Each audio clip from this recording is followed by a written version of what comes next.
Hi and welcome back to Bike Speed. So this week we're going to service this Genesis Day 1. We're going to strip this bike completely down, check everything, service everything, lubricate it as it needs doing, and really bring this bike absolutely up to A1 condition. It's in lovely condition as it is, but we're going to make it absolutely pop out. I've always had a soft spot for single speed bikes. They are actually the bikes I love the most, so we decided to film this one for the YouTube. So even though it's a single speed, I treat it very much the same as if it's a geared bike, in that I take off all the parts, I clean parts through, lubricate them, check little details on the bike and make sure that everything is right before I put it back together. So although it's only a 1x1 drivetrain, the time scale of a service of a bike like this is almost identical to a geared bike, because you still have to take parts off, you still have to clean them, you still have to reset them up, and there's still time involved with all of that.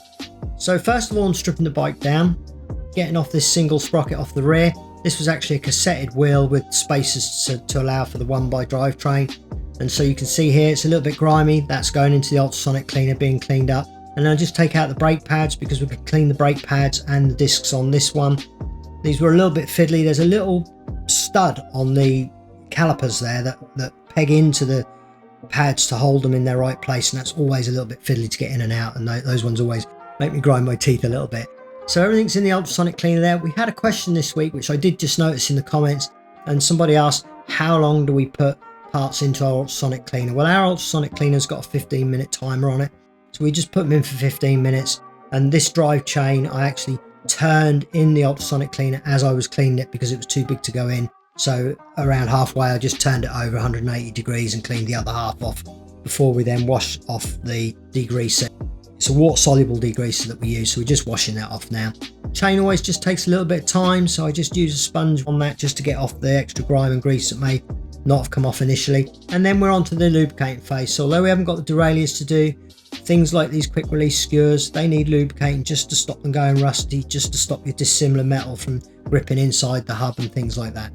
Again, with these pads, you can see the condition of these. They're barely worn, they're not that dirty, but I still treat them as if they're fully impregnated, fully dirty, because that's part of the service. So I'm just skimming that surface off of the brake just to give us a fresh surface to work with in case there is any impregnation there.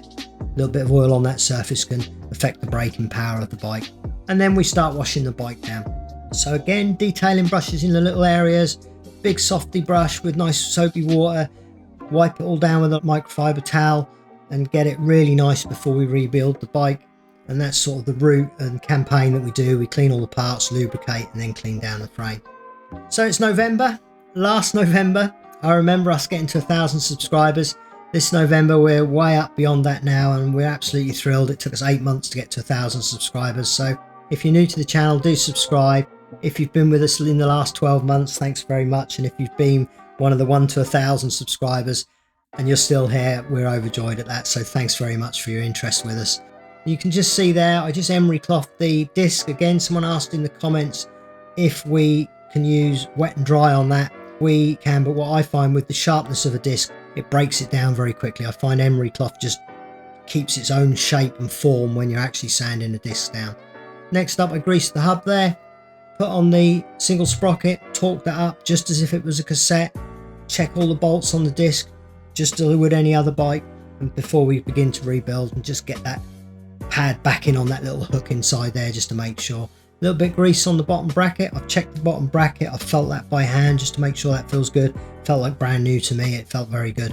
So again, we just put everything back together, a little bit of grease, put the part on, lubricate the bolt just to make sure that doesn't seize in there in future, makes my servicing a little bit easier down the line before we can then torque up the bike and check everything.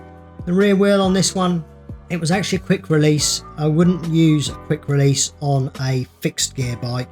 I would use nut and bolt system on that, but for a free hub like this where it is actually spinning, you're not pedaling backwards on it. We just use these little tensioners here just to tension the chain really and get the wheel square in the dropouts before we can just lock off that quick release, and everything will be fine there.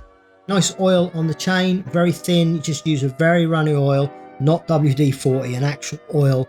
Just oil your rollers, a little rag along the bottom to turn them just to let that oil soak into the chain as you're oiling it, and everything there will be good. Just up the brakes, so we just give them a couple of adjustments, a little flick. That was the rear, now the front. Just get the pads sitting nice and square on the disc, the pull nice and even, everything feeling good, and then we can torque up the bike. And again, you can see here, I've mentioned this in others, how often the hoods are loose on bikes and there's often loose nuts and bolts, so it's important to go through a bike with a torque wrench just to get that bike nice and taut and nice and tight for its journeys between servicing. So that's what we're now doing. Once we know everything's adjusted and correct, we just go through everything with a torque wrench, make sure everything's perfect. And in this bike there were a few bolts that were loose, and we also checked the frame. On this frame there's a lot of fitting bolts, and a lot of them were literally spinning loose within the frame, so that frame would have resonated a little bit as you're riding along. So you'll see me shortly checking all the frame fittings, and I was amazed because there's a lot of them. I mean, you can see here there's 4 on the forks themselves, and when you start going down this tube they're all loose, they're literally spinning. So that wasn't set up, that was literally as the bike came in. So just by tightening those up, you're tightening the whole bike up, and it just makes it a joy to ride again. This bike will feel like new when it goes out, and as good a condition as it will just feel way better. Finally, we're on to the little details. The customer asked me just to refinish the end of the handlebar tapes. He got the plasticky sort of looking bar tape on the end there, and there was sort of 1.5 rows width, I suppose. I like to get my bar tape literally 1 width wide and nice and tight. I use that nice satin finish tape so as it doesn't look plasticky and horrible, and it finishes it off really nicely. Especially on these, they're nice leather handlebar tape on this bike. The details on this bike were lovely. Again, there was a little bit of tape, there was a couple of bits of tape like that on the bike, just protecting the frame from cables. They weren't quite in the right place and they didn't look very nice being black, so we cut some green vinyl and just put those in the 2 places that those tape parts were in, just to really get the details right on the bike. Finally, we inflate the tyres and it's ready to go. And although it's a subtle before and after, we've made a huge difference to this bike, and I think it will be a joy moving forwards.